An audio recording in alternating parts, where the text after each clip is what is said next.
오늘도 부동산 팁 간단하게 현장에서 또 설명해 드리도록 하겠습니다. 오늘은 국어 점용 허가란 무엇인가, 국어 점용 허가에 대해서 지난번 이제 영상에 이어서 또 말씀드리도록 할게요.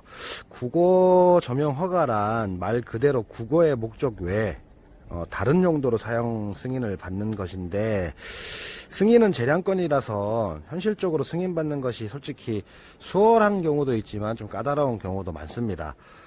도로와 해당 필지 사이에 보통은 국어가 있어서 도로에 접하지 못한 경우 국어 점용 허가를 받아서 도로를 만들고 맹지로부터 탈출할 수 있는 경우들이 보통은 점용 허가들 가장 기본적인 부분들이니까요.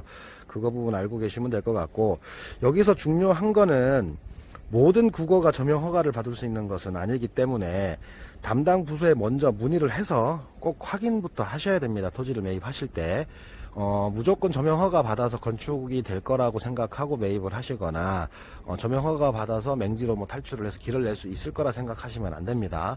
거기에 있는 그 땅을 점용 허가를 받아야 될 부분의 국어가 점용 허가가 안 될 수도 있으니까 꼭 이 점은 꼭 참고하셔서 먼저 확인하셔야 됩니다. 확인하셔서 길이 없을 경우는 꼭 체크를 하셔서 진행을 하시거나 매입을 하셔야 됩니다.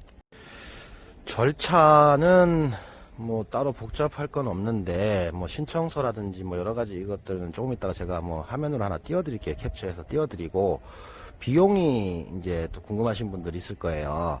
비용은 보통 요율로 계산을 하는데 한 0.5%에서 한 5% 보시면 되는데, 점용 허가를 받는 국어의 공시지가 금액의 0.5에서 5% 정도입니다.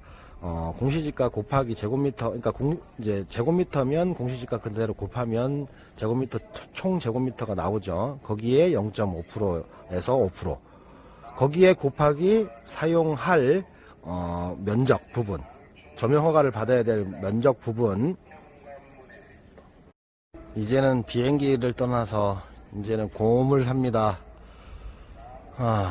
방충망 설치합니다. 차들이 지나가서 또 껐다가 다시 시작합니다. 제가 현장에서 찍는 이유가 뭐 사무실에서 조용한 데서 찍어드려도 되겠지만 솔직히 시간이 없어요.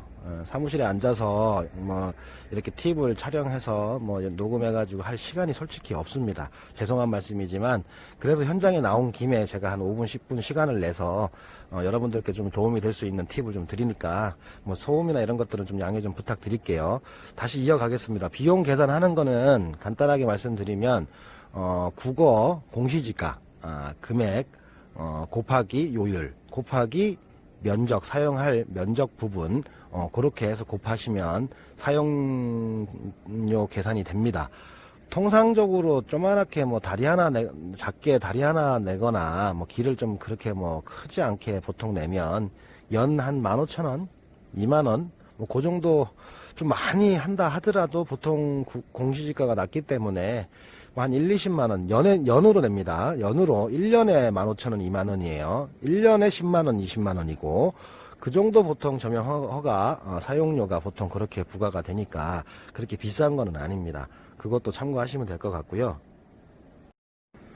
점용 허가 같은 경우는 보통은 뭐 군이나 뭐 이런데 지자체, 아니면 농어촌 공사가 허가권자가 있는 것도 있거든요. 그것도 결국은 지자체 확인을 해서 지자체에서 허가를 받을 수 있는지, 농어촌 공사에 허가를 받아야 되는지 또 그냥 전화로 문의하시면 다 바로 알려주니까요. 전화로 다 물어보시면 됩니다. 전화로 다 물어보시면 되고, 만약에 쉽게 설명드리면 복수면, 뭐 무슨 리면, 면사무소에 물어보셔가지고 어디다가 점용 허가 받으면 되냐고 물어보시면, 금산군청이니까 군청에 무슨 과 이렇게 해서 그냥 물어보셔서 그냥 진행하시면 돼요. 복잡할 건 없습니다. 꼭 금산뿐만이 아니라 다 똑같아요. 그렇게 물어보시면 될 것 같고, 필요 서류는 신청서랑 토지 대장, 그 다음에 등기사항 증명서, 토지이용계획 확인서, 확인원, 그 다음에 사업계획서, 현장 사진, 인감증명서, 등본, 이렇게 필요합니다. 각 간청마다 조금씩 필요한 서류들이 약간 한두 개씩은 틀리기는 하니까 그것도 전화로 문의하시면 될 것 같고요. 점용 허가는 직접 해도 되고요. 건축 만약에 진행을 해서 건축 설계사에 의뢰를 하셨으면 구비 서류 뭐 주시고 같이 좀 진행해달라고 하셔도 됩니다. 위임하셔가지고. 하지만 혹시나 토지를 매입할 경우에는 내 땅의 효용 가치를 높일 수 있다면 이런 과정과 내용은 솔직히 알고는 있어야 되잖아요. 뭐 누구한테 맡기든 미임을 하든 이제 뭐 이런 부분, 저명 허가를 받을 수 있던 이런 부분들은 좀 알고는 있어야 돼요. 지식은 좀 있으셔야 내가 이 땅을 매입해서 내 땅의 가치를 좀 올릴 수 있겠다. 아니면 뭐 집을 건축할 수 있겠다. 뭐 맹지를 탈출할 수 있겠다. 뭐 이런 것들을 좀 지식이 좀 있어야 뭐 매입을 하든지 보는 눈이 좀 생기지 않겠나. 이제 뭐 그런 부분도 알고는 있어야 됩니다. 그리고 이미 허가를 받아서 혹시 사용 중인 국어 점용 허가를 받아서 전주인이 뭐 이렇게 하고 있는 경우 만약에 내가 그 토지를 매입하거나 그 주택을 매입해서 점용 허가 받은 부분이 그 사람 명의로 되어 있는 것들은 매매 소유권 이전 시 같이 이전 가능합니다. 그대로 가서 두 분이 같이 가서 신청을 하셔야 돼요. 같이 가셔서 점용 허가 명의자가 바뀌었다라고 신청서 작성하셔갖고 매도인 매수인 분들 이렇게 해서 하시면 또 바꿔줍니다. 그렇게 해서 내 앞으로 점용 허가 부분을 받아 놓으셔야 돼요. 그거를 깜빡하고 매도인도 그거를 이전하는 걸 깜빡하고 계신 분도 있어서 매수인이 못 챙기는 경우, 그 나중에 또 그것도 골치 아픈 경우, 나중에는 시간이 지나서 하실 경우는 매도인 분들도 귀찮아서 또 협조를 안 해주면 그 부분도 좀 그래도 머리가 아파지는 경우들이 있으니까 그거는 꼭 챙기셔야 돼요. 점용 허가 받은 부분이 있으면.